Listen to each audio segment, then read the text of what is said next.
Oke, jadi di semester ini kita belajar marketing analitik. Di materi hari ini kita belajar tentang introduction to marketing. Marketing itu apa sih? Jangan sampai kita salah kaprah. Marketing dan sales itu dua hal yang berkaitan tapi tidak sama persis. Oke, marketing itu bukan cuma sekedar kita presentasi dan sebuah image. Dan juga bukan presentasi dan image kita pisah. Seringkali paradigmanya kan kita nyebar brosur. Itu kan sebuah image. Terus untuk meyakinkan kita undang mereka datang kita presentasi, bukan cuma seperti itu. Dan marketing zaman ini bukan cuma sekedar brosur yang kelihatannya mahal, mewah, atau iklan yang mewah. Dan juga bukan cuma sekedar persuasif. Kalau persuasif selling itu kayak orang tahu ya tukang jual obat atau tukang jual jamu, pernah tahu ya? Itu persuasif enggak menurut teman-teman sekalian? Kayak misalkan saya jual jamu ke Isak, Mas, sampean nek tak kasih jamu kuwi sampean langsung ganteng dalam waktu setahun. Kesuwen ta Mas? Ya saya kasih jamu ini Mas, ganteng dalam waktu 2 hari, jamin kulit sampean mulus. Nah, itu kan persuasif selling kayak orang jual jamu ya. Kira-kira kalau Isak dikasih metode seperti itu gimana Isak? Kamu beli apa enggak itu jamunya? Enggak, Pak. Hoax kayaknya itu. Zaman sekarang kalian langsung bilang itu hoax ya. Beda dengan zaman dulu. Zaman sekarang kalian udah banyak dapat informasi asik hoax gitu ya. Zaman dulu mungkin orang terpengaruh. Jadi persuasif sellingnya zaman sekarang itu juga beda. Nggak bisa lagi kayak zaman dulu, kayak orang jual obat atau orang jual jamu. Itu di perumahan saya itu masih sering ada orang jual jamu, jual obat yang pakai mobil keliling. Jamu, jamu, jamu kuat, jamu sehat, apa itu ya. Nah, metode yang sekarang nggak bisa lagi dipakai seperti itu. Bukan cuma persuasif selling method. Atau wah kita buat packaging yang bagus. Ya nggak gitu juga ya, packaging penting. Tapi bukan berarti packaging itu menentukan marketing kita berhasil apa enggak. Kira-kira kalian pernah dapat enggak nih barang yang kalian kelihatan, wah packagingnya api rek, bagus rek, saya beli. Terus begitu kalian buka kecewa. Sering seperti itu? Ada yang pernah punya pengalaman enggak? Apa itu? Iya, pernah, Pak. Beli apa itu, pilih? Kerudung biasanya gitu, Pak. Katanya packagingnya bagus, ternyata begitu dipakai, lah gitu ya. Nah, itu Iya, Pak. modelnya nanti kayak gitu tuh. Jadi kita marketing bukan cuma sekedar packaging yang bagus, tapi bagaimana nanti packaging yang bagus itu membuat orang bisa loyal pada kita. Ya itu kan sama kayak kita di dunia makanan ya, food and beverage. Kadang udah bungkusnya bagus, kotaknya rapi, begitu kita makan, wes nggak usah dibaleni, nggak usah diulangi nih, beli. Kecewa gitu ya. Dan juga kadang ada yang sebaliknya. Sebaliknya apa? Kadang packagingnya biasa aja, tapi ternyata kita juga sering beli terus dan repeat order terus. Contohnya apa? Banyak kalian mungkin suka namanya nasi goreng duk-duk yang di dekat rumah ya. Nah, kenapa tuh kok suka? Packagingnya jelas tuh, nggak ada packaging apa-apa. Packagingnya cuman kertas itu kan, kertas coklat itu ngasihkan ya cuman bukan ya Mbak Mas nih ya pesanannya ya cuman nah nih harganya juga ya murah gitu ya. Dan kalian tahu bener itu dibilang sehat ya nggak sehat-sehat banget toh ya. Kan waktu masak di alam terbuka ya. Tapi toh buktinya kalian loyal nggak sama penjual nasi gorengnya? Ya itu contoh packaging nggak selalu membuat kita loyal. Oke. What is marketing? Ini dari Peter Drucker, to selling superflows, the aim to know and understand customer so well that the product service profit fits him or her and self itself. Jadi marketing itu bagaimana kalian tahu kebutuhan customer dan itu menyelesaikan masalah mereka atau sesuai dengan kebutuhan mereka. Jadi bukan cuma sekedar selling. Kalau Kotler bilang, social managerial process by which individual and organization obtain what they need and want through creating and exchanging product and value with others. Dan ini contoh lagi yang ekstrim. Kenapa kok bakul nasi goreng duk-duk itu kalian loyal? Karena apa? Kalian request apapun mereka mau enggak? Misal saya tuh kalau beli nasi goreng duk-duk tuh juga sering requestnya aneh-aneh itu ya. Aneh-aneh apa? Pak, satu nasi goreng, tomat sedikit, nggak mau micin, garam sedikit, telur dicampur, ayam minta dada mentok. Kira-kira Bakulas yang penjual nasi gorengnya gimana? Pernah nolak? Nggak pernah, Pak. Jawabannya, oh ya oke, saya buatkan. Kecuali kalian bilangnya, Pak, beli nasi goreng tanpa nasi. Ya itu aneh itu ya. Itu pasti ditolak.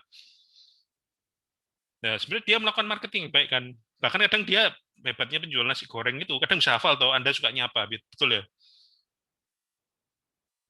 Kadang saya datang itu langsung tahu apa tipe 1 apa tipe 2 apa tipe 3. Ya Pak, tipe 1. Oke, langsung dia masakkan.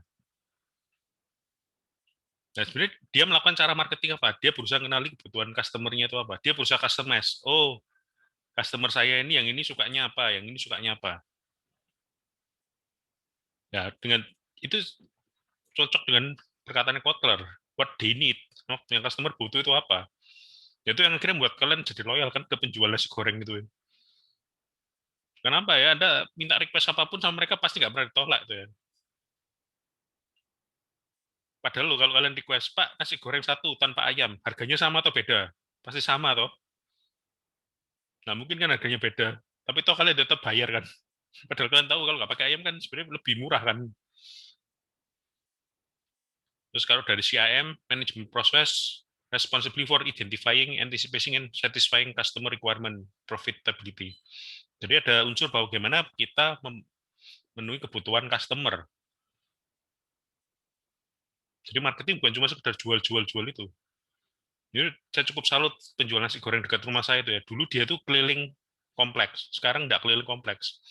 Sekarang dia berhenti di satu tempat, customer yang jemput dia atau beli ke tempatnya dia langsung.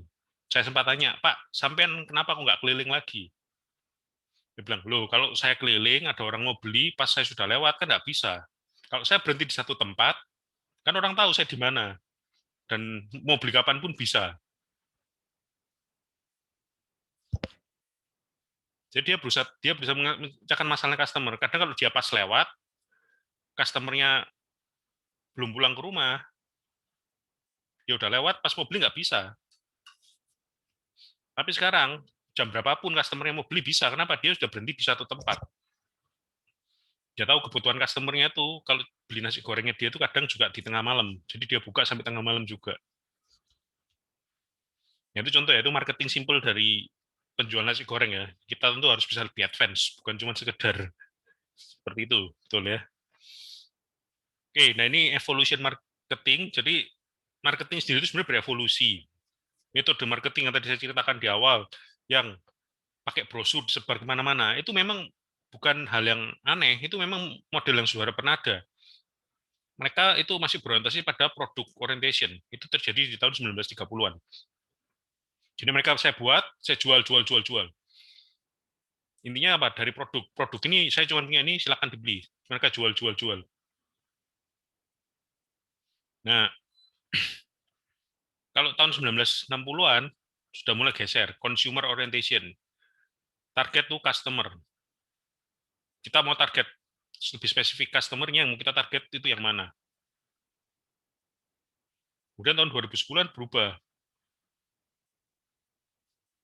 This is what we believe. Jadi consumer as a driver. Consumer butuhnya apa, kita akan ciptakan produk yang sesuai dengan kebutuhan itu. Jadi kalau yang tahun 1930 sampai 1960 itu masih berorientasi pada produknya ini, kita punya seperti ini. Terus berkembang jadi, oke, produk ini kita targetkan untuk siapa. Tapi tahun 2010-an beda. Consumer butuh seperti apa, ayo kita ciptakan. Cuman ngomong-ngomong ya, dari evolusi marketing ini ada yang satu produk yang sangat sukses nih. Permarketingan dari zaman tahun 70-an sampai sekarang tetap paling booming. Produk itu apa namanya? Bahkan kids zaman now seperti kalian pun masih sangat suka. Produk apa itu? Ada yang tahu? Produk ini disukai dari zaman ke zaman. Ayo, ada yang tahu nggak nih? Indomie, Pak. Betul sekali. Indomie itu cara saya itu perkecualian ya. Karena apa? Dia itu produk orientation. Indomie yang kalian paling suka dan paling banyak dibeli itu yang namanya apa Indominya? Ayo, yang lain dong. Mie Jangan goreng, Pak. mie goreng. Oke. Indomie di Indonesia itu yang paling laku Indomie goreng. Tapi tahukah kalian bahwa Indomie sebenarnya punya banyak rasa Nusantara? Ya, tahu, Pak. Nah, tahukah kalian Indomie Nusantara itu paling laku di mana? Di luar negeri, Pak. Loh, kamu kok tahu, Birli? Iya, karena itu buat ngobatin rasa orang-orang Indonesia yang di luar negeri sama masakan Indonesia gitu, Pak. Oke, betul. Jadi, Indofood itu waktu membuat Indomie, dia tahu Indonesia itu lakunya Indomie goreng. Tapi ketika dia buat produk beraneka macam rasa, dia tahu orang Indonesia yang di luar negeri itu selalu kangen sama masakan Indonesia.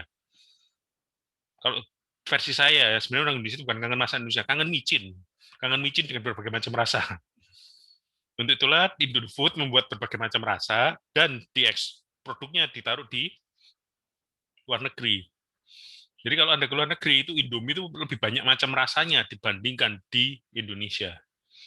Kenapa? Kalau di Indonesia kalian ya sukanya Indomie goreng, tapi kalau di luar negeri, kadang waduh saya kangen Padang. Wah, ada Indomie Padang tuh ya sekarang. Nah, itu jadi mereka tahu consumer as driver. Jadi Indomie sudah bukan lagi cuman internal, sudah sampai ekspor. Yang diekspor apa? Produk mereka. Bahkan Indomie itu buat versi khusus untuk konsumen mereka di luar negeri yang bukan orang Indonesia. Jadi saya pas itu pernah ke Singapura tuh, ya biasa lah orang Indonesia kalau pas lagi lapar carinya Indomie. Pas kok ya apes saya ke sana mau beli Indomie, adanya Indomie versi Singapura. Asumsi saya itu sama. Ya udah saya beli aja lah. Karena toh untuk ukuran Singapura itu murah, saya beli aja lah. Pas saya masak, saya kecewa. Kecewanya apa? Micinnya enggak sedahsyat di Indonesia. Rupanya orang-orang Singapura kan memang nggak suka micin. Karena taste makanan mereka itu yang hambar atau plain. Jadi Indomie buat dua versi khusus di Singapura. Versi yang untuk bener Indomie goreng kayak punyanya Indonesia, sama Indomie goreng untuk yang cocok untuk orang Singapura. Jadi consumer as a driver. Consumer sukanya apa? Oke, mereka buatkan. Dan seolah Indomie mengatakan, oke, kami percaya bahwa taste-nya customer itu beda-beda. Maka untuk itu, kita akan buatkan berbagai macam produk. Jadi kita harus tahu bahwa di zaman sekarang ini, apalagi kids zaman now, itu kalian tuh punya maunya sendiri-sendiri. Consumer jadi as a driver. Apa yang mereka butuhkan, itu yang harus diberikan. Atau kalian mau tawarkan value apa? Value apa dari produk kalian? Jadi sekarang sepatu apa yang lagi ngetren, yang sering kalian beli kalau misalkan di mall? Apa nih? Ayo, ya. Sketcher. Sketcher. Nah, ini, kenapa kok bisa Sketcher tuh kalian suka itu loh? Ayo, mungkin yang lain bisa jawab nih. Jangan Birli terus nih. Kasihan Birli. Ayo, kenapa kok Sketcher tuh bisa tiba-tiba jadi laris itu? Ada yang tahu nggak? Ya, mungkin yang lain. Bisa casual, bisa formal, Pak. Oke, salah satu value-nya Sketcher, dia membuat produk yang di tengah-tengah antara casual dan formal. Dengan pemakaian yang enak. Ya, saya dulu nggak terlalu suka Sketcher ya, bahkan saya cenderung ngalah Sketcher ini opo. Tapi, begitu saya pakai, oh iya memang enak ya. Jadi dia menawarkan value apa? Ini formal dan juga casual. Tahukah kalian, sepatu-sepatu pantofel, itu apa keluhan para orang yang pakai sepatu pantofel? Ini para cowok ini yang pasti tahu. Apa nih keluhan sepatu pantofel? Mungkin ini, apa? Saya bertanya Raffi. Raffi, kamu pernah pakai sepatu pantofel? Pernah Pak, tapi saya nggak begitu suka sih Pak. Nah, kenapa kamu nggak begitu sukanya? Ayo. Karena kurang anak muda aja gitu Pak, kayak terlalu formal. Tapi kalau ada acara kan ya pakai gitu sih Pak. Oke, di luar terlalu formal. Sebenarnya yang membuat kamu nggak suka dengan sepatu pantofel itu apa? Kenapa Pak? Di luar karena itu terlalu formal. Kamu sebenarnya nggak suka pantofelnya karena apa? Modelnya sih Pak. Modelnya. Iya. Terus apa lagi? Kamu nyaman nggak pakai? Pak, saya pribadi agak gimana gitu Pak. Tapi pas pakai itu ya kayak dinyaman-nyamanin aja gitu. Walaupun Nah, dinyaman-nyamanin aja. Berarti kamu sebenarnya dinyaman-nyamanin aja. Berarti kamu nggak nyaman toh? Iya Pak. Oke, mungkin berikutnya ini Tegar, Mas Saiku Tegar. Kamu pernah pakai pantofel? Jarang, Pak. Jarang. Loh, kenapa kok jarang? Jarang ke acara penting. Loh, jarang tapi pernah toh? Pernah. Nah, kenapa nih? Kamu waktu pakai gitu rasanya gimana nih? Ya lebih formal aja. Lebih formal aja. Tapi sebenarnya kamu nyaman nggak pakai itu? Enggak. Nah, nggak nyaman ya. Oke, ini saya sudah dapat 2 jawaban tuh ya. Raffi sama Tegar. Memang kendala utama sepatu pantofel itu tidak nyaman dipakai. Kenapa? Dia cenderung kulit atau sepatunya apa ya? Kulitnya atau karetnya itu kaku. Sehingga kayak kaki kalian itu kayak dipres gitu loh. Betul ya, Raffi? Kamu nggak nyaman itu kan? Kayak kesan kayak dipres gitu loh kakimu. Iya, Pak. Jadi kayak kaki itu nggak bisa gerak. Itu adalah kendala utama. Tapi kalau kamu pakai sepatu kets, pakai sepatu olahraga, kayak kesukaan saya tuh sukanya model sepatu kets gitu. Kamu ke acara resmi lah kan ya gimana gitu kan ya. Betul ya. Kecuali kayak Steve Jobs itu ya kemana aja ya, dia pakai sepatu kets nggak ada yang larang gitu ya. Kalau kita yang orang-orang masih orang awam kan ya, kalau kita datang ke ada pesta terus pakai sepatu kets kan kesannya rada gimana gitu kan. Disitulah Skechers masuk. Casual tapi juga bisa formal. Kenapa? Dia tahu kebutuhan customer itu apa. Customer itu tidak nyaman dengan sepatu pantofel. Ya ada sih sepatu pantofel yang nyaman, tapi harganya kalau 1 juta lah ya mikir, betul ya. Betul ya, kalau sepatu pantofel 1 juta ya mikir, apalagi kalau kantong kita masih cupon gini ya.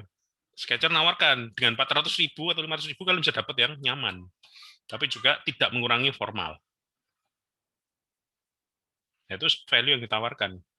Ada sepatu pantofel yang saya pernah pakai itu cukup nyaman tuh Kickers. Ya, tahu sendiri harganya Kickers itu berapa ya. Zaman dulu masih terjangkau, zaman sekarang ya susah itu. Nah itu, jadi produk-produk ini mereka tahu kebutuhan customer itu apa. Oke, ini kita lihat ya ada marketing 1.0. Advertising dan direct marketing. Itu di marketing 1.0 melalui televisi, iklan-iklan, radio, printing, direct mail, phone, atau events. Ya, itu nggak salah sih. Di zaman itu memang media itu yang paling bisa dipakai. Dan buktinya banyak yang jingle-jingle atau banyak slogan-slogan yang kita sampai sekarang hafal di berkat iklan televisi. Ayo, siapa di sini yang tidak hafal slogannya Indomie? Kalian tahunya dari TV kan waktu itu? Indomie itu apa slogannya? Masih ingat enggak? Seleraku, Pak. Nah, Indomie seleraku itu kan. Terus itu kan berkat televisi juga. Berarti kalian Indomie berhasil enggak? Berhasil. Berhasil, Pak. Pak. Dan kalian satu Indonesia terdoktrinasi ya, gak tua, gak muda, terdoktrinasi dengan Indomie bahwa Indomie seleraku. Jadi waktu kalian makan, tanya, lo kenapa kok makan Indomie terus? Kalian enteng aja jawab, Indomie seleraku. Gitu aja kan.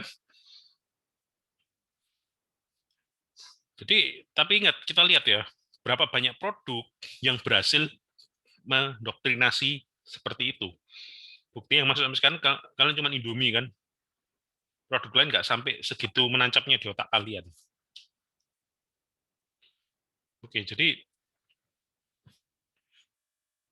ini sudah kelihatan bahwa apa marketing 1.0 itu tidak salah di zamannya. Tapi kalau kita di zaman sekarang masih pakai hal itu, ya pasti nggak bisa jalan kan. Kemudian ada lagi yang direct phone, itu telemarketing yang kalian ditelepon. Halo, dengan Mas Tegar, Mas Rohan, saya mau nawarkan ini nih. Sekalian nggak akan ngerewes lah ya, bahasanya tutup aja mari itu ya. Karena apa ya, yang telepon tuh nggak meyakinkan gitu ya. Coba kalau yang telepon tuh cukup enak, bisa jadi kalian akan juga pengen beli itu ya. Kembang ke marketing 2.0. Menggunakan lebih keren lagi lah, pakai website, pakai email, pakai search, pakai display. Ya ini sudah mulai ada namanya search engine optimization. Itu mulai masuk di marketing 2.0, di mana waktu zaman itu, ini pas zaman saya juga. Jadi zaman saya kuliah, lulus kuliah itu salah satu profesi yang waktu itu ya masih booming itu namanya search engine optimization engineer. Jadi gimana caranya website-website itu bisa kalau di search muncul di Google nomor 1. Dan juga bagaimana caranya membuat email nggak masuk ke spam. Terus gimana caranya membuat konten supaya website saya kalau di search engine selalu nomor 1. Ada namanya affiliate, mobile ads, dan sosial media mulai tapi belum semasif sekarang. Nah, zaman dulu itu mobile advertising dan juga web advertising itu menarik, tapi rupanya itu banyak yang menyalahgunakan. Akhirnya nggak terlalu booming lagi. Jadi marketing 2.0 itu bicara masalah kita bagaimana muncul di search engine dan bagaimana kita muncul di internet sebagai bentuk jati diri kita. Di zaman itu saya merasa kayaknya udah cukup itu ya. Paling mentok di sini. Ternyata zaman bergeser lagi, ada marketing 3.0. Ini lebih menggunakan data driven. Dan ini sifatnya lebih dinamis. Ini yang terjadi di e-commerce. Di marketplace yang sudah kalian pakai sekarang. Kalian beli handphone pasti nggak lama muncul iklannya di bawah casing, betul?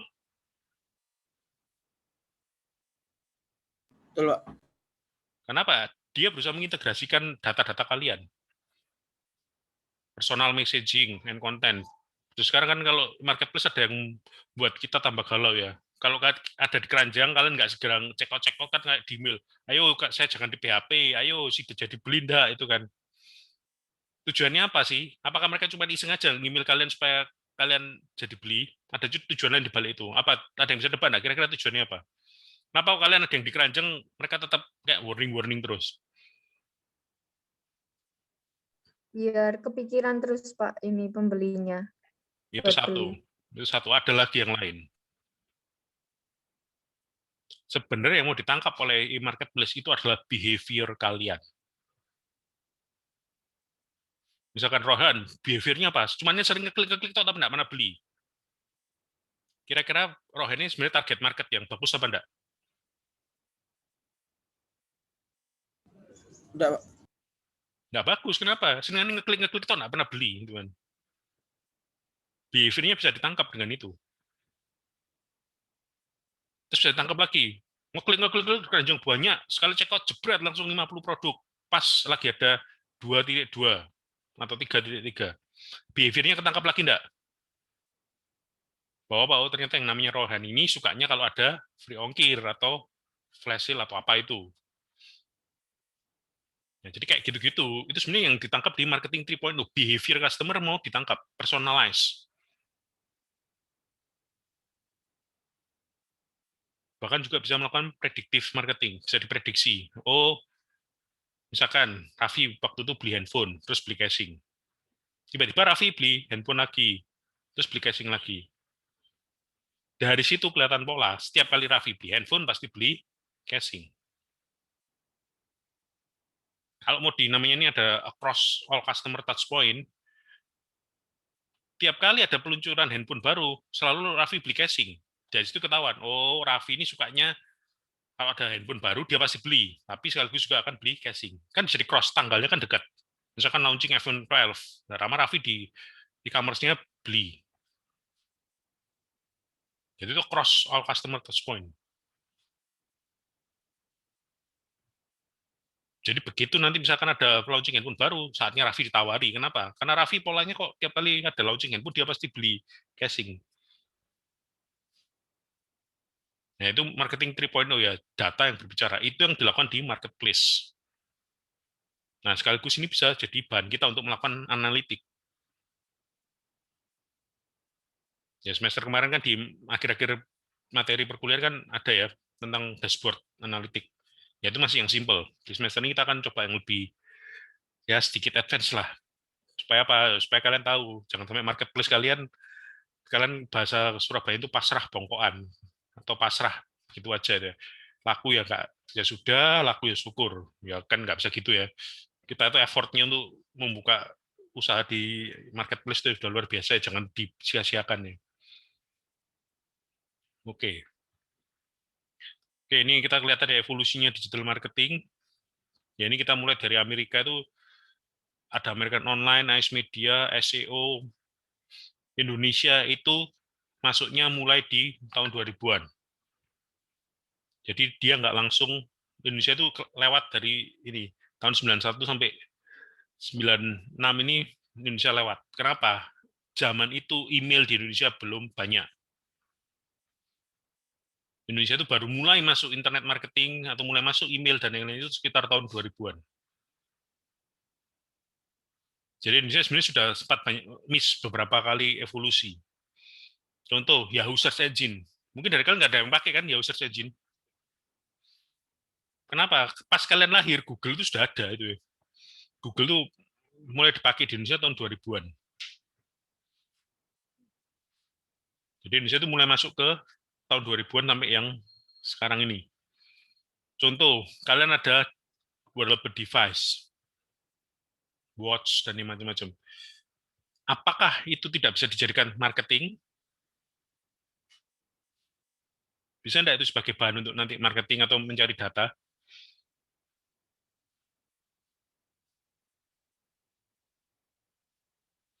Kalian kan sering senang pakai watch kan, betul ya? Terus berikutnya, kalian selalu mengaktifkan Google Map enggak?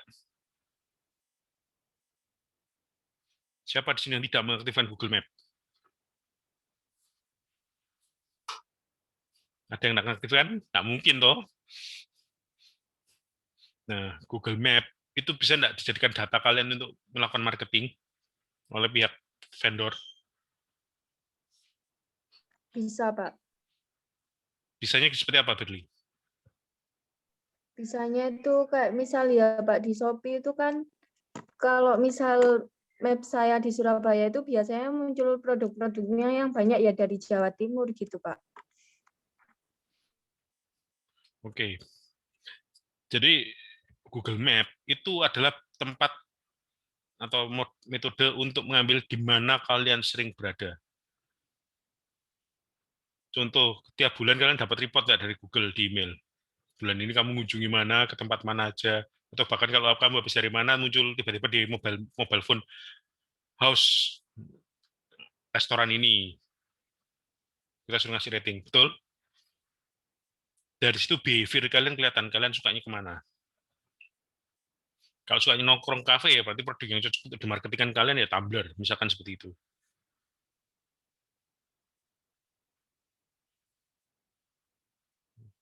Dan banyak lagi. Jadi sekarang dalam mobile Internet of Things dan yang lainnya itu juga jadi metode untuk marketing yang baru. Dan juga model marketing yang sekarang itu kan harus lebih menarik, berupa infografik, visual content. Nah, itu akan membuat customer PW keren, Rek. Oke. Ini kita bisa lihat ya, di sini ada model tahun 94 itu masih web. Cuman klik banner apa diklik, kalau tertarik diklik. Terus tahun 98 mulai bagi user yang suka ngeklik mulai di analisis sedikit datanya. Zaman itu analisis belum seperti sekarang. Mereka tidak bisa menganalisis behavior, cuman pokoknya setiap kali yang kalian pernah ngeklik pasti nggak lama email kalian akan muncul banyak marketing. Itu di tahun 98. Itu menggunakan email marketing, content personalization. Tahun 98 yang menggunakan seperti ini adalah Amazon. Tahu semua ya Amazon ya? Amazon mulai melihat itu bukan sampai behavior yang seperti sekarang. Mereka masih melihat kalian sukanya ngeklik buku apa. Dari yang sekalian klik itu datanya disimpan, kemudian dijadikan personal recommendation. Oke, tiap kali nanti si Tegar buka Amazon akan muncul, oh ini buku-buku yang kami rekomendasikan. Jadi dia masih ngekliknya, behavior-nya belum seperti yang sekarang. Yang penting by click. Terus tahun 2000 itu mulai ada sosial media. Waktu zaman itu namanya Friendster, yaitu tapi Friendster belum terlalu survive mana. Facebook ini yang melakukan revolusi luar biasa.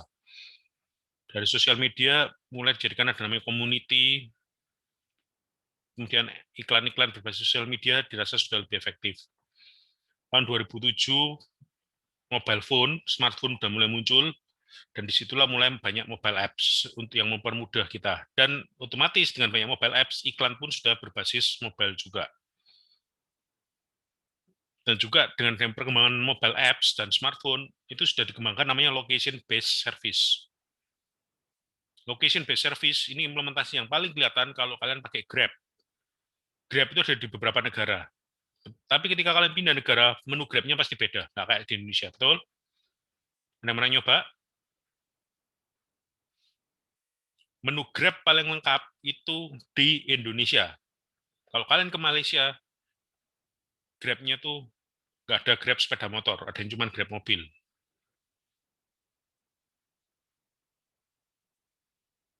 Kalau ke Singapura juga sama, cuma ada Grab mobil. Karena apa? Memang di sana mereka tidak mengendaki sepeda motor. Gimana caranya Grab tahu menu apa yang harus ditampilkan? Mereka menggunakan namanya location based service. Kalian saat ini berada di posisi mana? Sama kayak Gojek, kalian Gojek buka di Singapura ya nggak muncul ya. Kenapa? Gojek biasanya di Indonesia tok.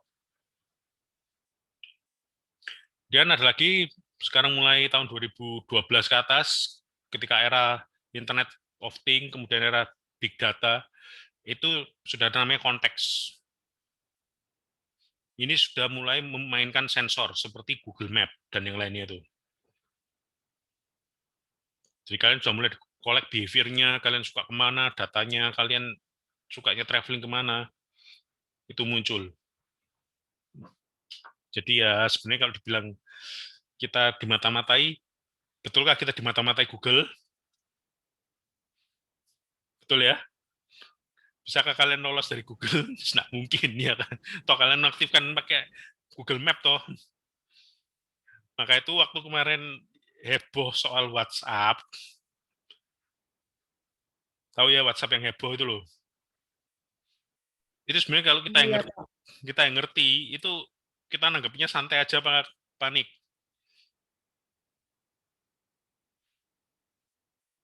Kan waktu itu isunya kan, oh nanti data kita di WhatsApp itu dijadikan marketingnya Facebook. Ya itu sebenarnya sudah terjadi enggak sih sekarang? Kan udah terjadi, betul ya. Langsung semua rame-rame lari ke itu kan, lari ke Telegram, lari ke Signal. Sekarang ternyata Signal itu yang paling kerasa. Kelihatannya banyak yang join. Sekarang ujungnya apa? Ada yang make? Nggak ada, sepi itu Signal ya kan. Nah, ya waktu kejadian itu banyak orang yang tanya ke saya itu ya. Terutama itu kebetulan kan saya jadi konsultan IT di satu sinode gereja ya, satu gereja GKI seluruh Jatim itu konsultan IT yang kebetulan saya. Otomatis ketika muncul isu, saya yang dikontak nama tanya, Pak Di, tolong nih Pak, ini tanggapan Bapak terhadap hal ini gimana? Yang kontak saya itu para pendeta-pendeta ya saya nanggap santai. Ya segini loh, kalau saya tuh ya pakai Telegram itu karena masalah fungsionalnya, bukan masalah privacy apa enggaknya. Saya bilang lo WhatsApp itu kan begitu mau datanya katanya mau harus setuju dengan datanya bisa dilacak Facebook. Lah kok ya enggak pernah tanya ke Google, kenapa Google Map kok boleh ngambil data kita, betul ya? Ya kan sebenarnya behavior kita udah ketangkep semua begitu pakai smartphone. Nah kok baru panik ketika ada Facebook apa WhatsApp announce itu ya. Jadi itu semua tuh ujungnya memang untuk marketing ya. Saya bilang ya memang tujuannya itu ujung terakhirnya marketing. Kenapa Telegram itu nggak banyak disorot? Karena Telegram di baliknya itu nggak ada perusahaan lain. WhatsApp itu disorot kenapa? Karena belakangnya ada Facebook dan Facebook banyak dijadikan untuk tempat iklan. Ya bahasa kan ya sah-sah saja betul ya. Ibaratnya itu sama kayak kita ke mall mau kongko-kongko, mau ngobrol-ngobrol sama teman di food court, tapi kita nggak mau terima brosurnya dari yang jual makanan. Kan ya lucu itu kan ya kan. Nah itu case-nya kan mirip seperti itu. Oke, ini di marketing ada namanya 7P, ini mungkin beberapa udah tahu ada namanya produk, price, place, promotion, physical evidence, people, process. Nah, pertanyaan saya simpel. 7P ini apakah bisa kita lakukan di zaman sekarang ketika masa pandemi? Di masa pandemi bisakah 7P ini tetap kita jalankan? Ada produk, price, place, promotion, physical evidence, people, process. Bisakah ini kita? Enggak semua, Pak. Bagaimana yang tidak bisa semua? Bagaimana yang nggak bisa semua? Yang place itu, Pak. Oke, terus yang lain. Mungkin ada tanggapan yang lain. Ayo, teman-teman yang lain boleh menanggapi.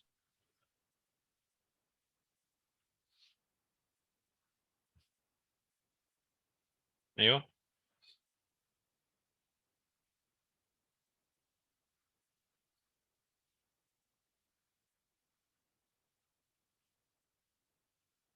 Ayo guys. Masuk Billy terus dari tadi jawab, ayo.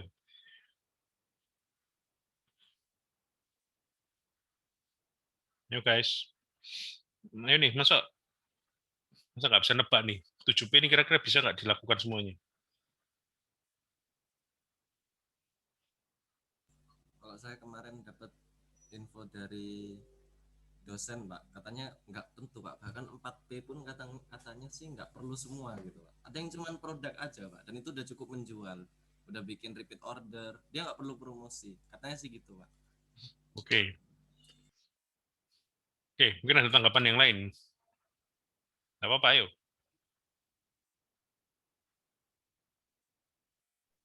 Kalau menurut saya kok kalau promosi itu meskipun pandemi gini malah justru promosi itu yang paling ditekankan ya Pak. Soalnya kan penjualannya kan hanya bisa melalui online gitu Pak.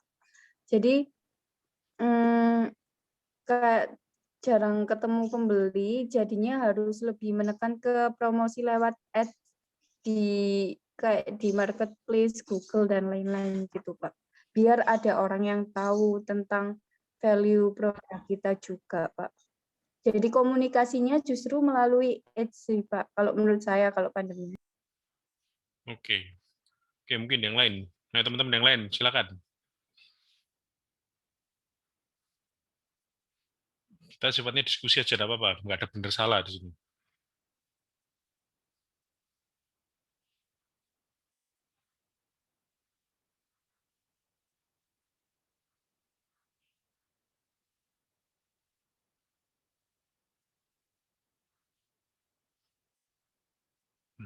Ayo, guys. Nah, ini masuk nggak ada yang nanggepi. Kasihan lu. Kasihan tadi Billy, Raffi, terus sama Tegar yang jawab. Sama Rohan. Ayo. Ada yang menanggepi nggak nih? Bisa nggak 7P ini di mix di zaman market?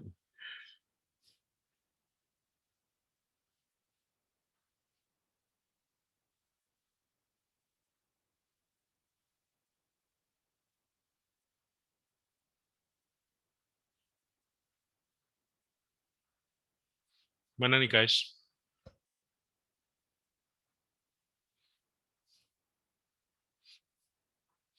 Ayo, jangan sungkan-sungkan, weh. Tenang aja. Nggak ada benar salah di sini.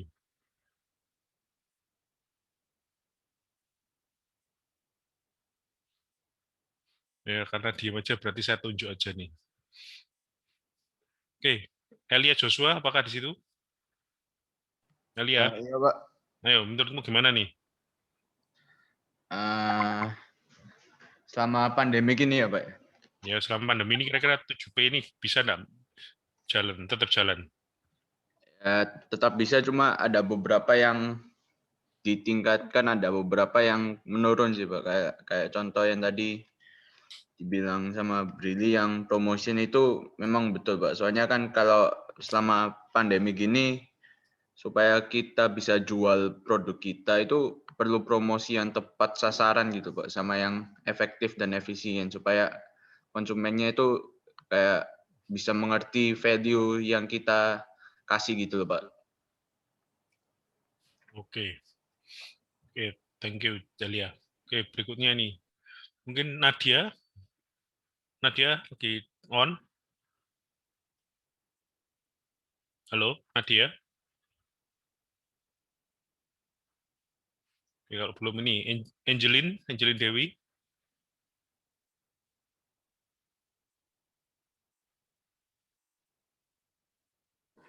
Halo, Angelin.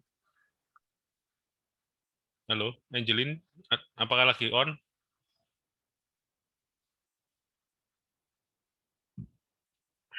Oke, coba yang lain nih. Halo Pak, mungkin Halo. saya mau jawab Pak. Ya, silakan. Menurut saya mungkin people juga nggak bisa Pak, karena interaksinya langsung itu susah Pak kalau di masa pandemi kayak gini. Lu kan bisa WFH.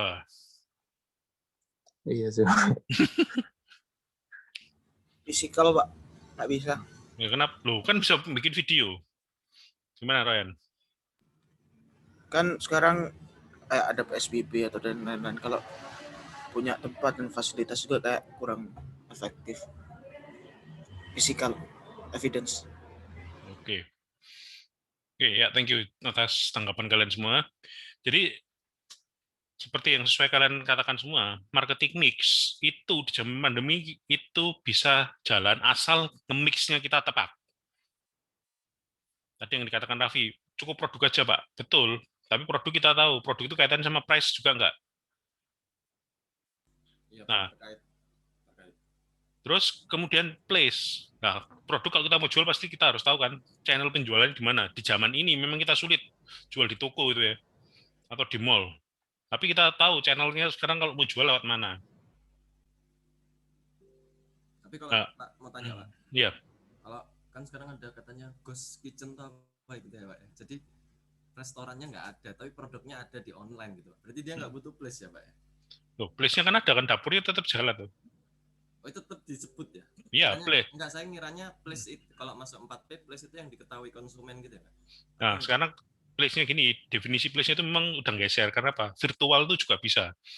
Contoh, kita order Grab Food, kadang kita nggak tahu tuh tempatnya di mana ya. Kadang cuma masakan rumahan tapi kita order. Nah, place-nya itu apa ya? Grab Food-nya itu. Di situ. Jadi place-nya itu sekarang udah memang geser di zaman pandemi ini. Definisi place bukan kayak stand di mall ya, tapi apa? Bisa juga ya virtual yang ada di Grab, di GoFood itu. Sama juga promotion. Kata tadi Billy bilang ya, promosinya harus targeted tepat, betul. Justru di pandemi ini kita harus benar-benar pas target marketnya. Ya kalau direct marketing sudah agak susah ya zaman sekarang. Kalau dulu direct marketing enak di mall jeret, sebar brosur, mungkin masih bisa mungkin. Kalau sekarang ya mall aja sepi gitu ya. Terus tadi ada yang physical evidence. Saat ini physical evidence itu memang sedang menurun. Kenapa? Di pandemi ini orang lebih lihat, ya udah yang penting pokoknya bisa saya beli. Nah tapi kalau kalian lihat trennya di YouTube, itu sekarang ada yang banyak orang yang buat video untuk menunjukkan physical evidence. Betul nggak? Unboxing ini, unboxing itu, nyoba ini, nyoba itu. Banyak nggak itu? Ya itu bentuknya physical evidence. Kalau sekarang mau dilakukan, ya buatlah konten seperti itu. Nah tadi masalah people. Betul, di masa PSBB, masa PPKM, masa pandemi ini people yang paling susah. Kita mau ngerekrut orang ya gimana, nggak ngerekrut ya gimana gitu ya. Mau Tapi mungkin bisa Pak. Kalau pandemi rekrut people mungkin konten kreator ya Pak. Ya, jadi kita harus tepat sasaran merekrut people-nya ya. Kalau zaman dulu kita lihat ya, ini mohon maaf, zaman awal-awal dulu kan kayaknya perusahaan bank itu kan masif sekali. Hire sales kartu kredit itu sebanyak-banyaknya, betul ya? Hire 100, 200, setelah itu selesai layoff semua. Tapi kalau sekarang, bisakah itu terjadi lagi? Udah sulit gitu kan. Jadi kita harus rekrut orang yang pas, posisinya mau gimana untuk perusahaan kita. Jadi memang sebenarnya pandemi ini benar-benar mentransformasi banyak hal, termasuk ya 7P ini. Service delivery. Sekarang rata-rata delivery udah pakai ekspedisi semua. Karena memang zaman ini ekspedisi pilihannya sudah banyak, nggak zaman kayak zaman dulu ya. Bahkan sekarang lagi tren ini, untuk pengiriman, kita bisa menggunakan kurir dengan flat tarif. Udah ada yang pernah tahu? Ya, mungkin Monica bisa share nih, Mon. Monica kan punya usaha bisnis yang apa, kitchen apa itu, Mon?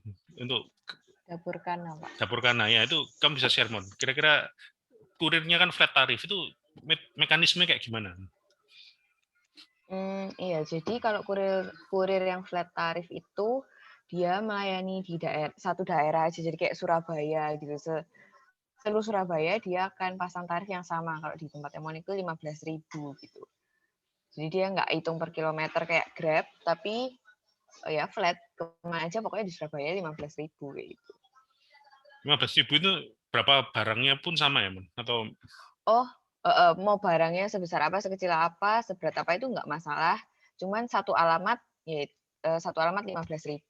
Jadi kalau meskipun sama-sama di Citraland tapi beda rumah itu ya dihitung 2. Cuman barangnya dia nggak masalah. Oke, ya itu sebuah servis baru yang ditawarkan di zaman pandemi ini, flat kurir flat tarif.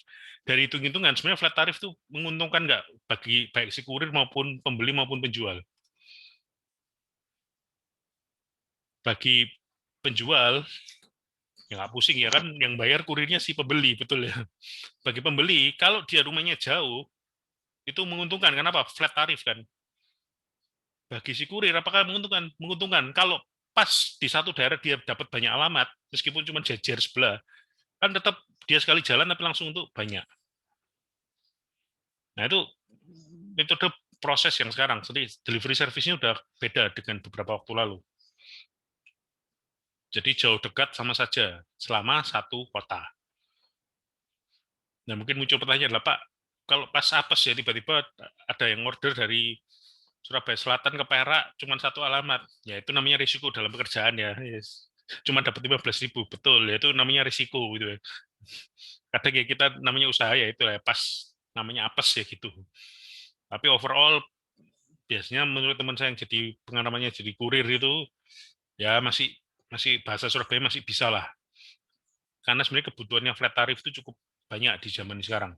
Terutama kalau yang makanan. Kadang orang ingin makan apa di Surabaya Utara, ngirimnya ke Surabaya Selatan, biasanya yang order cukup banyak. Apalagi sekarang banyak yang order lewat sosial media ya, banyak yang jualan makanan juga lewat sosial media. Ya Monik ini ngomong-ngomong juga jualnya di sosial media ya Mon ya. Kamu bisa share Mon, kamu gimana nih bisnismu? Ya, so far jualannya karena produknya nggak bisa ditaruh di Shopee, akhirnya jualannya cuma di IG sama di WA aja, di share melalui itu. Ya cukup rame, apalagi kalau kita manfaatin momen-momen ya, kayak kemarin Imlek, Natal, Tahun Baru, itu tuh kalau kita bisa dapat momen yang tepat, sosmed itu membantu banget untuk kita bisa jualan dan cukup rame. Apalagi kita pasti pakai sosmed, teman-temannya juga banyak di sosmed, jadi teman-temannya sendiri itu yang beli. Cukup rame dari mereka sih. Oke. Itu sih Pak Adi. Nah ini kalau dari Monik sendiri pernah nggak tuh Mon, mau jualannya lewat GrabFood atau GoFood tuh?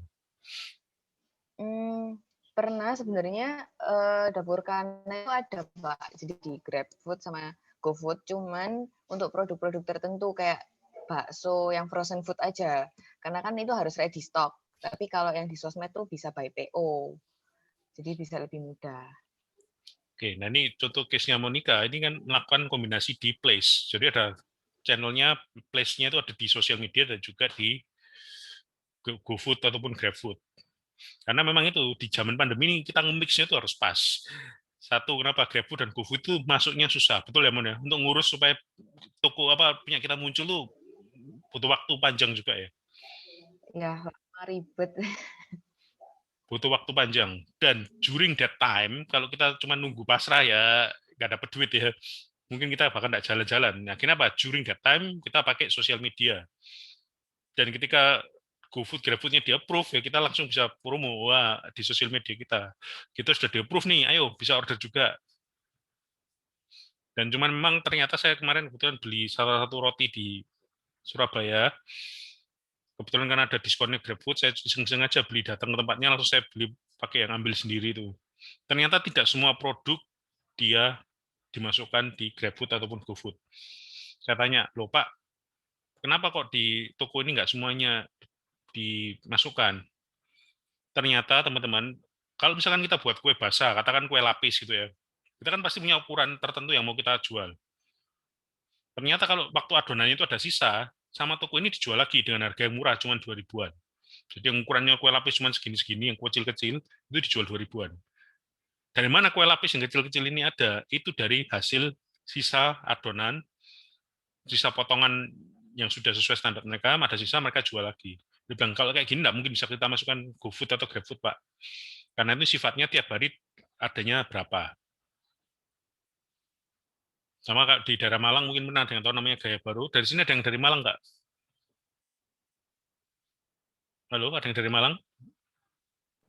Ada, Pak. Loh, siapa ini namanya?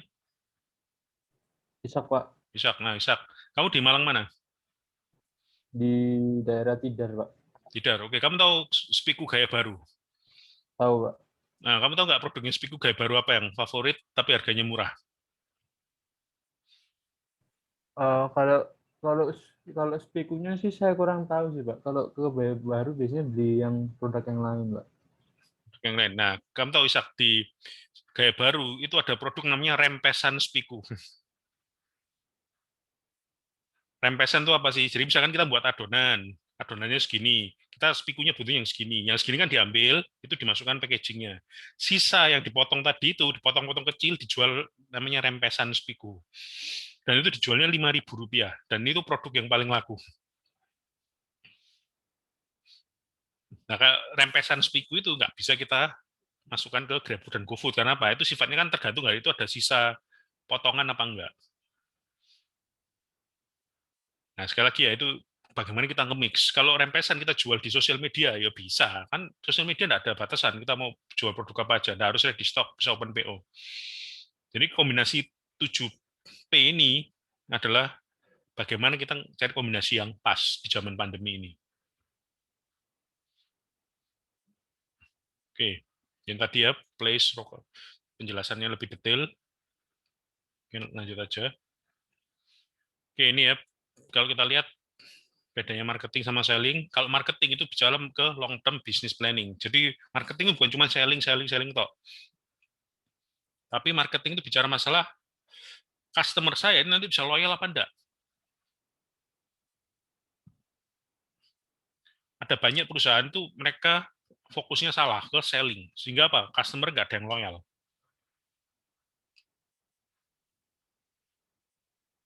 Nah, sekarang muncul pertanyaan nih, waduh Pak, di e-commerce itu bisa tak customer itu loyal ke saya? Pertanyaan itu ya, itu yang sering muncul kan. Kan customer carinya harga murah kalau di marketplace itu. Jawabannya masih bisa. Kenapa? Di e-commerce ada menu beli lagi. Kalau dia customer itu puas dengan Anda, defaultnya ketika yang dicari, ketika dia mau beli lagi, pasti di menu yang historinya, kemudian dia klik beli lagi.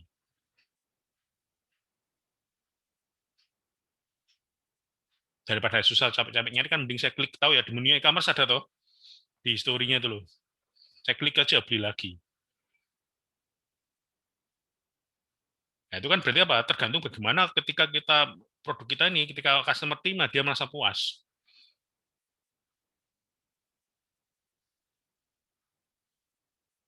Jadi kebetulan kemarin waktu sale 222 istri saya beli beberapa barang.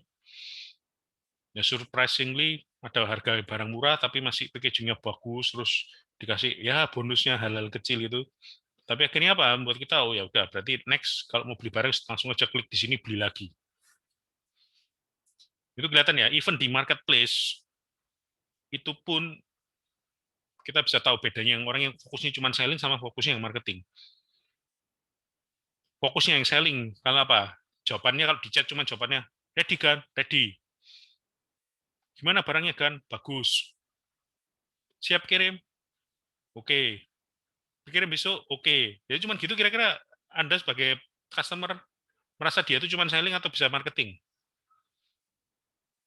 Cuman fokus di short term aja kan. Yang penting kamu beli terus ya udah gitu kan. Kira-kira kalau misalkan ada apa-apa, si customer tadi yang cuma jawabnya singkat-singkat itu, si seller yang jawabnya singkat-singkat itu, kira-kira kalau kalian komplain bakal ditanggapi apa enggak?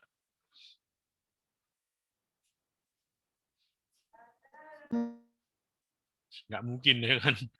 Beda juga kalau di marketplace kalau kita kadang ngechat salah satu vendor atau seller. Gimana kan? Ready enggak barangnya? Oh ya, kami siap ready. Mau warna apa? Kami cekkan. Oh ya warna ini. Oke, siap, silakan diorder. Dari jawabannya aja kan udah kelihatan tuh mana yang marketing, mana yang selling ya. Mana yang kira-kira kita nanti bakal bisa lebih loyal. Jadi marketing itu fokusnya di long term, bukan short term.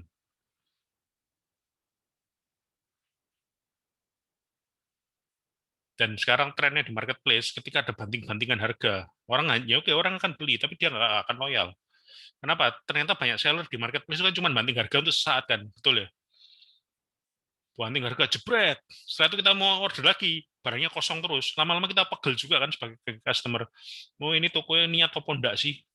Kok barang gonta ganti terus? Gitu kan? Terus kalau marketing dia pasti akan fokus di customer needs. Kalau selling ya fokusnya di seller. Saya ada barang ini pokoknya saya jual aja. Yang penting cepat laku. Caranya gimana? Banting harga. Banting harganya cepat nggak lakunya cepat. Cuman jangan berharap customer akan loyal. Nah, kalau marketing dia pasti identifikasi customer dulu. Kalau selling itu manufaktur. Kalau zaman sekarang seller itu apa? Dia cari barang apa yang bisa dengan murah dikulak, langsung sama dia dibeli, kemudian dijual lagi. Itu kira-kira bakal sustain nggak? Nggak akan sustain. Berapa waktu lalu saya sempat ke apotek Viva Generic. Ya, kebetulan Viva Generic itu ada vouchernya Shopee. Vouchernya Shopee apa? Dapat cashback 10.000.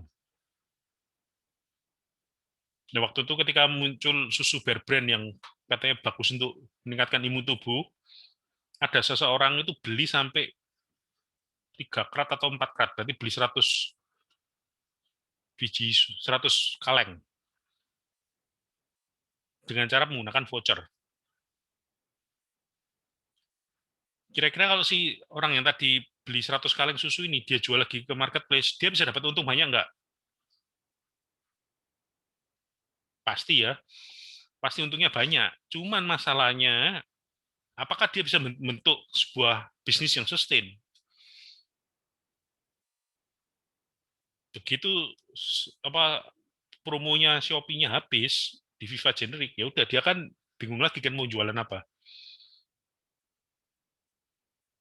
Ya itu ya, jadi kita harus fokusnya ke marketing. Customer butuhnya yang kayak gimana. Dan kalau kita cuma jual murah, tapi bisnis kita nggak sustain, itu akan repot juga.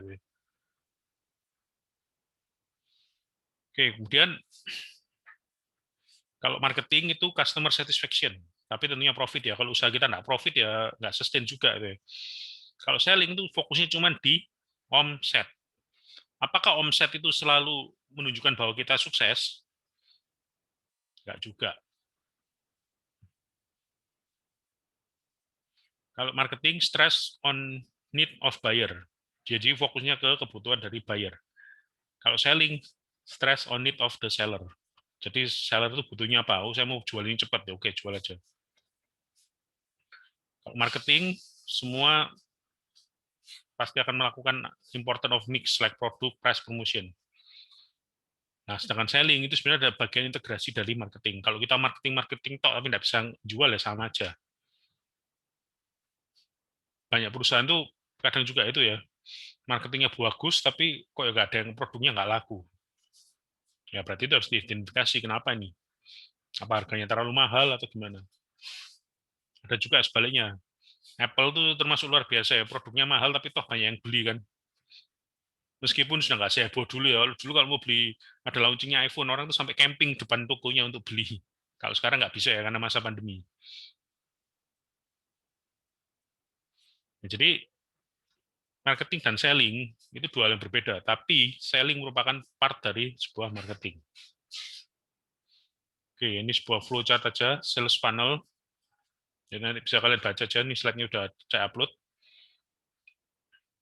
Jadi kalau misalkan core offer, product certification, kita bisa lihat apakah customer kita yang berpotensi ini tahu tentang produk kita atau produk yang kita tawarkan.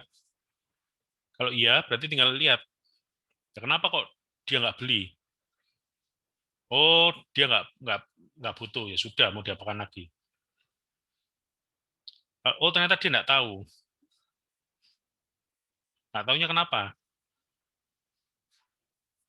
Kenapa kok dia bingung antara mau beli enggaknya? Bisa jadi apa? Bisa jadi karena masalah harga. Atau ternyata dia, oh saya lagi nunggu. Itu kayak tadi ya, behavior-nya kan yang ditangkap oleh banyak marketplace. Ngeklik di keranjang nggak dibeli, tapi begitu satu-satu itu dibeli semua. Oh, itu berarti dia selalu nunggu diskon. Nah, ini kalian bisa coba, boleh coba ya. Saya nggak memberikan solusi yang aneh-aneh, tapi boleh kalian coba. Misal, kalian coba sering lihat GoFood, coba masukkan keranjang, terus nggak jadi. Lihat, kira-kira nanti kalian dikirimi voucher diskon apa enggak? Atau kalau kalian masif sering beli pakai GoFood, tahu-tahu nggak pernah beli, nanti dikirimi voucher apa enggak? Nah, itu bisa coba. Saya nggak jamin ya, saya nggak jamin pasti dapat voucher loh. Cuman beberapa kali saya pernah coba itu seperti itu. Jadi misalkan pas kebetulan ya karena saya harus ke kampus ya kapan hari. Itu saya order makannya kan lewat GoFood. Jadi selama seminggu di kampus saya ordernya GoFood terus saya nggak pakai lama. Kadang-kadang dikirimi voucher. Ibaratnya ini kenapa kok nggak beli lagi gitu ya.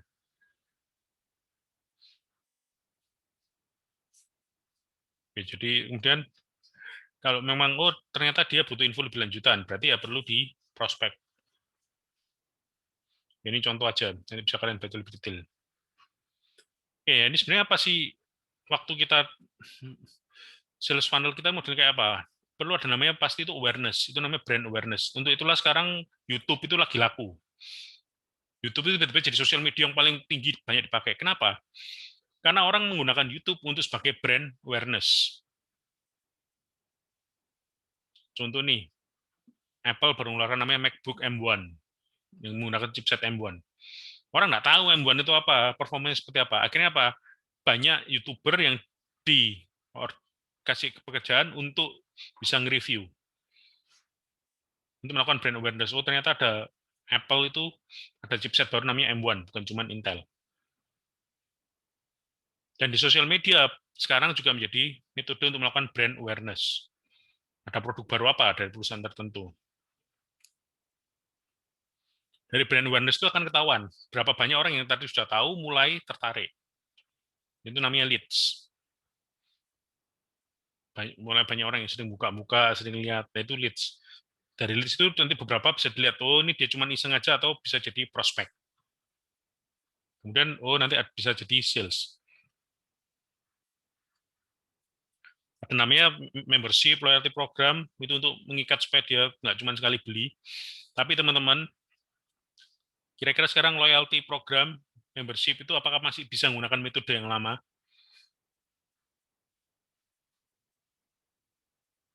Apakah dengan, oh ya, Anda kalau join membership dapat kartu anggota. Bisakah cuma seperti itu? Udah agak beda ya. Pola membership dan loyalty program ini sudah harus ditransformasi juga. Karena apa? Sudah sangat beda dengan zaman sekarang dan zaman dulu.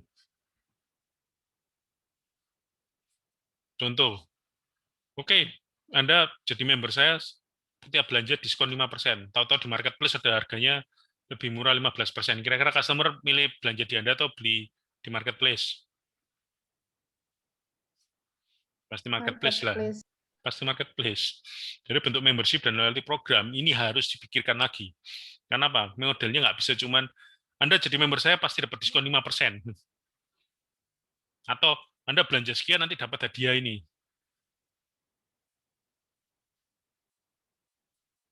Nah, jadi kalau saya lihat sekarang trennya brand awareness sudah mulai geser ya, sosial media itu jadi model untuk brand awareness. Kemudian orang yang ngeklik, yang nge-like itu bisa jadi leads dan prospek untuk sales direct, tapi untuk membership dan loyalty program untuk membuat customer setia sama kita, itu modelnya sudah beda.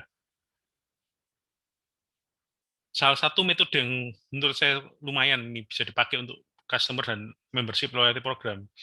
Ini apa? Misal, ya contoh ya, ini kebetulan di masa pandemi ini kalau saya potong rambut itu ke tukang potong langganan saya, tapi dia datang ke rumah. Tiap kali saya WA sekarang, Mas bisa potong hari ini, saya nggak pernah lagi ditanya alamat. Jawabannya cuma, oke Pak, meluncur.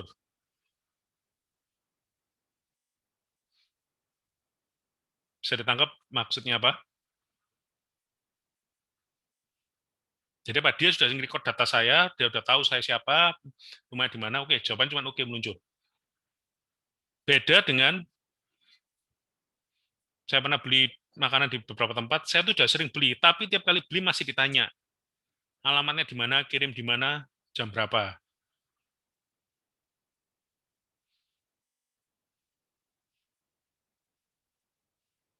Paham ya? Satu sisi saya juga ada catering langganan, tiap kali saya order, jawabannya cuma, oke Pak, dikirim besok. Berarti apa? Dia udah tahu kan, atau bahasanya nomor WA saya udah di-save, dia udah tahu saya yang order, berarti kirimnya kemana. Tanpa saya ditanya lagi alamatnya di mana. Nah, itu salah satu cara untuk apa? mempertahankan member. Jadi pola membership dan loyalty program itu sudah harus transformasi, nggak bisa lagi model diskon-diskon gitu, enggak. Kadang orang justru butuh cepat order ini ya, oke, besok meluncur. Nah, jangan tiap kali orang order tanya lagi, oke kirim di mana gitu ya. Orang ya pasti, aduh, mosok tiap kali order, udah sering order kok masih tanya lagi alamatnya di mana. Ya paham ya bedanya?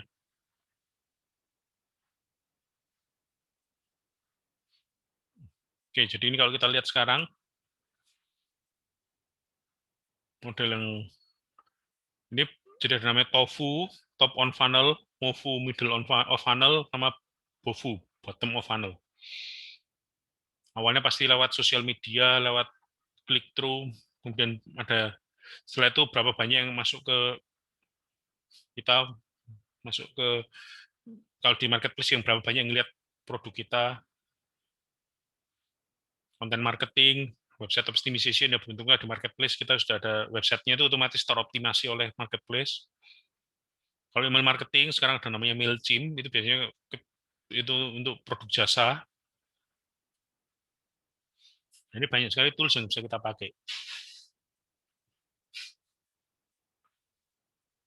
Oke, kita ngomong-ngomong soal itu, kita bisa lihat ini marketing speak buying funnel, TOFU yang top of funnel, symptom early research, what if. Kalau kita misalkan mencoba brand awareness, ternyata banyak orang yang tidak respon, itu berarti mungkin ada yang salah dengan brand kita, atau ada yang salah dengan produk kita. Mungkin kita sering lihat ya, banyak produk yang iklan terus, tapi ternyata kita juga tidak pernah tertarik untuk buka. Bisa jadi apa? Kalau nggak ada yang pernah membuka, bisa jadi mungkin produk kita nggak sesuai dengan harapan market.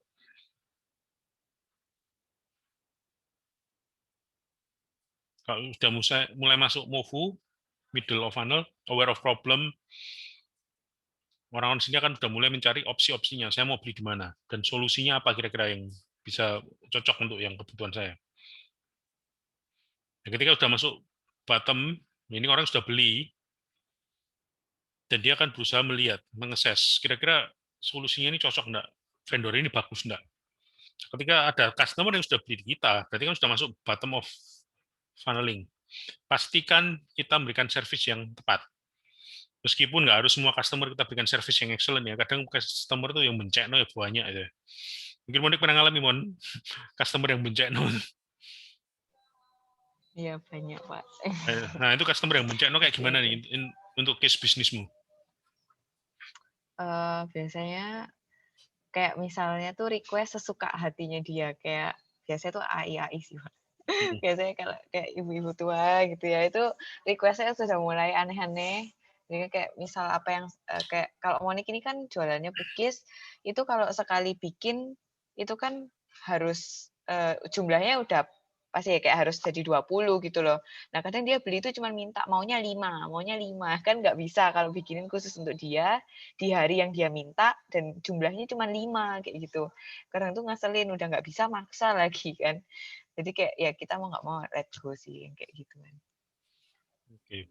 Jadi kadang itu banyak yang seperti itu ya. Tapi tadi yang bilang yang menjengkelkan itu repeat order terus enggak? Ya. Kalau misalnya pas kita lagi bisa terus kita layani, terus pas dia puas dia bakal repeat sih Pak. Ada yang repeat, tapi yang beberapa kebanyakan tuh akhirnya nggak jadi beli. Ya kita juga ya nggak masalah sih orang juga model kayak begitu kan. Ya, jadi memang gitu ya. Jadi kadang repot tuh kadang ada orang yang boncengno tapi repeat order terus ya. Jadi itu rada unik ya. Jadi ada customer yang dia itu boncengno tapi ya repeat terus, tapi ya tiap kali order komplain terus. Jadi ya itu memang repot ya. Nah itu adalah trik kita. Gimana ini kita menyediakan itu? Ya itu case yang Monik alami itu sebenarnya kebetulan orang tua saya itu juga pengusaha makanan ya. Jadi kalau zaman dulu itu selalu bilang ada orang yang mau beli dia cuman kuantitinya terbatas. Mama saya selalu bilang, ibu saya selalu bilang, kalau pas hari itu ada barengannya, oke, enggak apa-apa. Tapi kalau nggak ada barengannya, ya nggak bisa. Terus saya tanya ke ibu saya, ke mama saya itu, Loh, kenapa mah kok gitu? Loh, ya kalau hari itu cuman buatin dia tok ya ngapain gitu ya. Tapi pas kesel tapi ternyata kok ya dapetnya cuma satu kotak gitu ya. Kebetulan orang tua saya itu jualan nasi kuning tumpeng dan kotaan gitu ya. Tapi kalau pas ada barengannya cuma mau beli satu kotak dan dia mau ngambil ya nggak apa-apa. Tapi tahukah teman-teman, orang tua saya sejak ada zaman Gojek, itu bisnisnya pun dia transformasi. Jadi orang tua saya itu, mama saya itu sebenarnya orangnya sangat gaptek luar biasa itu ya. Mama saya itu SMS aja nggak bisa itu. Saya bilang dulu ke mama saya, udah mama kalau tanyain anaknya kerja apa, jangan bilang dosen IT ya. Nanti saya dibully netizen itu ya. Masa anaknya dosen IT, mamanya gaptek gitu ya. Tapi ketika zaman Gojek, tiba-tiba mama saya melakukan transformasi. Customer-nya yang dulu sering beli cuma satu kotak, dua kotak, itu sekarang bisa dilayani. Caranya gampang. Ya udah, tak kirim lewat Gojek, Gojeknya bayar. Jadi kalau sehari sekarang ada pesanan 2 kotak, 3 kotak sama mas saya, ya nggak apa-apa. Pokoknya nggak bisa ngirim. Kalau mau kirim pakai Gojek ya silakan. Nah, jadi itu kelihatan ya, ketika itu namanya apa? Evaluasi solusi kita. Ya, mama saya terus pernah saya tanya, lah memangnya orang yang kalau pesan cuma satu kotak, dua kotak ini termasuk customer yang loyal apa enggak? Jawabannya, ya itu ya loyal, ya beli terus, tapi ya segitu itu, kadang ya mencekno aja. Pas hari ya nggak ada pesanan banyak, dia maksa dibuatin satu kotak, dua kotak itu ya. Nah, kalau sekarang ya nggak apa-apa kan bisa dikirim pakai Gojek dan lain-lainnya. Jadi dulu yang mencekno itu kan beli pesannya satu kotak, dua kotak minta dikirim gitu ya. Bayangkan ada pesanan makanan satu kotak paling harganya 20.000, 25.000 harus ngirim pakai mobil ya, gimana gitu kan. Kalau sekarang gampang, wis Gojek yang suruh bayar aja itu ya. Nah, jadi itu cara marketing kita itu udah transformasi, evaluation solution. Kenapa? Customer bencana itu banyak. Tinggal gimana cara kita handle mereka. Kenapa? Customer itu sudah buying ready. Gimana caranya kita maintain mereka. Ya kalau tadi yang Monik cerita ujungnya terakhir nggak jadi beli, ya wis nggak apa-apa. Memang kalau mereka udah rewel banget itu kadang ya repot ya. Udah rewel, jarang beli, harga ditekan. Waduh, wis nggak usah wis ya. Tapi case seperti itu muncul loh ya teman-teman. Jadi ada satu perusahaan itu pernah dianalisa datanya, mereka tuh punya 10.000 customer. Oleh rekan saya ini tanya, oke, dari 10.000 customer ini mana yang kamu lakukan marketing intens? Disebutkan, oh ya ini. Oke, sebentar ya saya buatkan analisis datanya. Dibuatkan analisis datanya, itu loh, customermu ada yang dia itu high profit dan nggak rewel. High profit, low complain. Ini yang harusnya dijaga. Tapi juga ada yang high profit, low volume. Berarti apa? Dia sebenarnya customer loyal tapi jarang beli. Berarti ini harus dimarketingkan. Jangan yang low profit, low volume, high complaint, itu justru yang dilayani gitu kan. Kadang-kadang kita bisa kebalik ya. Justru yang low profit, low volume, high complaint, itu kita layani malahan. Ya waktu kita habis. Nggak efisien marketing kita. Itu disebut dengan namanya measuring value. Value kita lihat customer kita ini sebenarnya gimana. Jangan sampai kita salah nge-treat.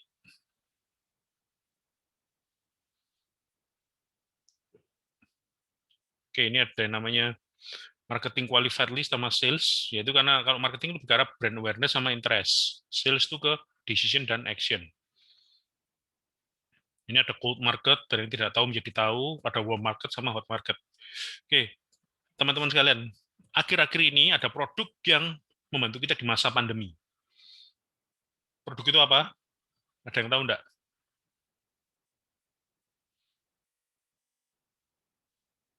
Produk ini tidak terduga. Produk ini adalah robot pembersih atau robot vakum. Harganya itu variasi, mulai dari 150.000 sampai 5 juta itu ada. Tapi kenapa kok volume robot vakum tiba-tiba meningkat? Karena orang-orang sekarang kan lebih mementingkan kesehatan, Pak, sama kebersihan gitu. Betul. Contoh, kalau di rumah saya dulu tuh ada pembantu atau asisten rumah tangga yang sifatnya warnen. Dia datang pagi untuk bersih-bersih terus pulang. Di zaman pandemi ini, kira-kira saya takut nggak kalau dia masuk? Takut. Iya, Pak. Takut OTG. Takut kenapa? Takut dia OTG atau jadi carrier gitu ya. Pagi sempat report saya, Pak, saya hari ini nggak masuk ya, sakit flu. Waduh, gitu ya. langsung parnonya jadi level tinggi itu ya. Nah, tapi satu sisi kan tetap rumah harus dibersihkan dan yang lainnya. Sedangkan saya di rumah tetap harus beraktivitas kayak kerja biasanya. Akhirnya apa? Robot vakum ini jadi solusi, betul nggak? Jadi solusi. Nah, awalnya apa? Itu berarti kan dari cold market, dari yang tahu jadi tahu, oh, ternyata akhirnya gara-gara masalah itu, terus banyak muncul konten-konten, wah ternyata robot vakum kayak gini. Orang jadi tahu, oh ternyata robot vakum itu harga 150.000 sama 5 juta bedanya apa. Nah, kalau uang market itu jadi yang tahu jadi tertarik. Banyak orang dulu tahu ada robot vakum, tapi mulai tertarik sekarang. Kenapa? Ternyata sekarang mulai banyak nih yang bahas di YouTube tentang review-reviewnya. Kemudian dia harus dikonversi jadi hot market, tertarik jadi beli. Orang untuk membuat jadi warm market jadi hot market itu sebenarnya gampang. Kita harus buat konten atau apa materi yang marketing yang meyakinkan mereka. Ini cocok, harus kalian beli. Sampai akhirnya istri saya dan saya itu memutuskan untuk mau beli robot vakum yang awalnya kita coba harga 150.000. Akhirnya kami memutuskan mau beli yang harganya 2,8 juta. Itu apa? Setelah kita lihat di YouTube. Jadi itulah kenapa tadi saya bilang YouTube ini jadi untuk orang physical evidence. Karena apa? YouTube dari review-review itu orang akan bisa tertarik. Kenapa akhirnya kita tertarik beli robot vakum yang harganya 2,8 juta? Kan secara logika lebih baik itu kan Pak, beli 150.000, beli 20 biji, rusak tinggal buang gitu. Lalu kita setelah tahu fiturnya, woi keren nih, robotnya pinter yang 2,8 juta. Ketika barangnya datang pun, ya namanya kita nggak pernah pakai ya, harus pelajari, oh ternyata lama kita, oh ternyata gini. Dan praktis akhirnya banyak membantu kita di pekerjaan rumah. Jadi itu peranan marketing, kita dari cold market jadi yang tidak tahu jadi tahu, itu dari mana? Itu bisa lewat brand awareness di sosial media, kayak tadi robot vakum, mulai muncul iklan-iklannya. Terus ketika kita sudah mulai tahu, kita jadi lebih tertarik. Kontennya mungkin harus mulai dirubah ya, kalau ada orang sering ngeklik iklannya robot vakum, konten untuk mereka juga harus dirubah, mulai diarahkan, ini loh, robot vakum bisa bantu kalian seperti ini, bisa bantu Anda seperti ini, fiturnya seperti ini. Nah kalau iklannya sama terus, flat terus ya lama-lama bosen ya kan. Itu yang disebut dengan marketing 3.0, personalization. Jadi orang yang sudah mulai sering ngeklik, berarti dia udah tahu. Untuk membuat tahu, dia harus jadi tertarik. Tertarik gimana? Mulai ditawarkan fitur-fiturnya apa. Setelah tahu fitur-fiturnya apa, videonya dimunculkan lagi, ini loh benefitnya kayak gini. Dari fitur yang ini bisa seperti apa, benefitnya apa. Jadi kita bisa tahu customer kita ini akhirnya gimana. Dia beneran tertarik atau cuman sukanya window shopping gitu ya. Ya kadang kan zaman sekarang kalau window shopping gampang ya, di marketplace tinggal pakai jari beres ya. Kalau zaman dulu window shopping susah ya. Ya, sama, kita sebagai seller, cara kita meyakinkan customer yang suka window shopping juga harus berubah. Jadi video di YouTube itu bisa membantu kita untuk customer itu yakin. Oke, ya ini bisnis yang di kelompok semester ini, satu kelompok ini maksimal 3 orang ya. Apa di kelasnya ada yang kelompoknya lebih dari 3 orang di harusnya 3 orang aman ya. Ya disarankan yang sudah punya akun marketplace. Dan nanti tiap orang akan megang satu platform digital marketing. Platformnya entah itu video marketing atau email marketing. Ya, nanti di ke depan kita ada banyak tools yang kita akan pelajari di semester ini, termasuk untuk video marketing dan email marketing. Oke. Siap-siap ya, kelompoknya mulai dibentuk. Nanti akan dibantu sama Kak Monica. Nanti ada satu file yang bisa kalian input. Jadi minggu depan kalian sudah harus mulai input.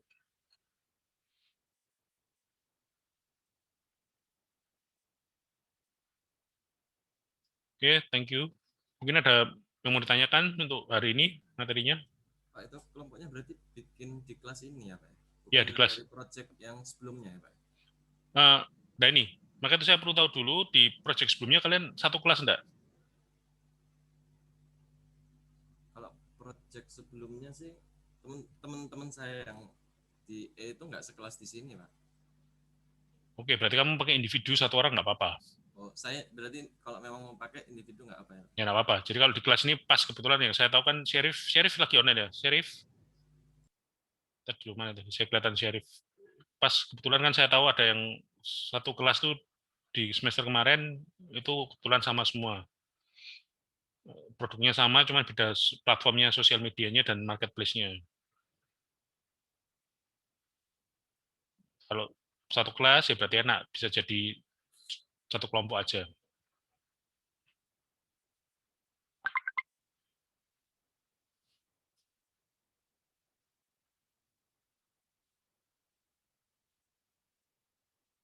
Oke. Oh ya, ini sorry, ini Alvin sudah masuk belum ini?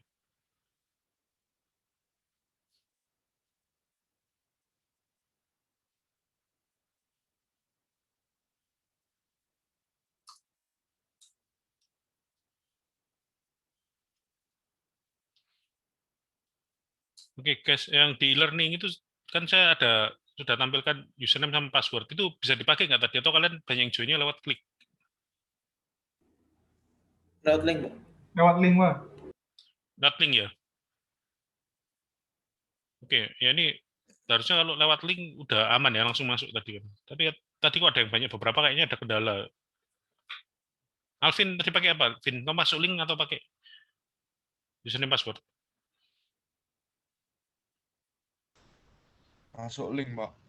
Ya, jadi saya sarankan pakai link aja langsung ya. Jadi tiap semester nanti link kita pasti sama kok. Dan kebetulan kan kita udah ada grup lain, jadi kalau ada yang kesulitan bisa nanti di line gitu ya. Oke, Pak. Ya karena Zoom ternyata Zoom ini sejak update versi terakhir itu berubah cukup signifikan. Saya dulu kalau buat link, itu linknya sama terus tiap minggu dan tanpa passcode. Jadi saya dulu nggak pernah ngasih passcode. Ternyata di Zoom yang baru ini saya dipaksa harus punya passcode untuk link apapun. Jadi semester lalu enak linknya itu tinggal link itu langsung belakangnya itu personal name saya, langsung adi.suryaputra. Nah sekarang udah nggak bisa, harus ada passcode-nya. Jadi Zoom-nya semakin menambah fitur untuk keamanannya.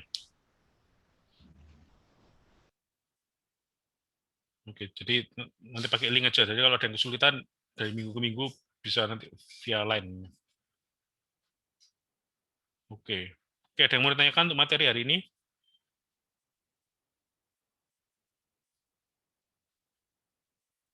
Pak, mau tanya, Pak. Ya. Ini grupnya ini beda-beda bisnis gimana, Pak? Maksudnya beda bisnis? Ini bisa individu atau harus grup, Pak? Boleh individu. Oh, kalau bisnisnya beda ya individu. Individu aja. Oh, oke, Pak.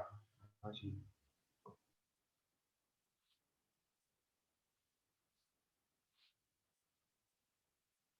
Oke. Oke.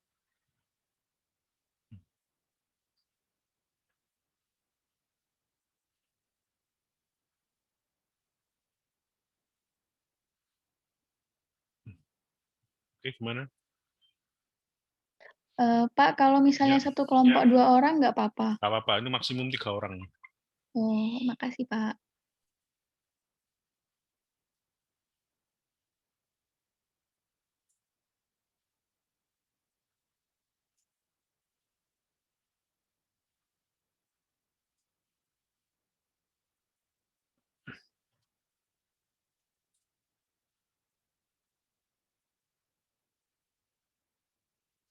Oke, ada lagi yang mau tanyakan?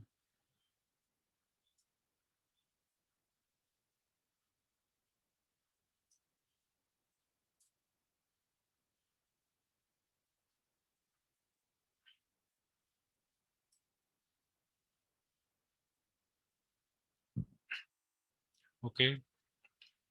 Udah jelas semua materinya hari ini? Jelas ya, bentar, recording-nya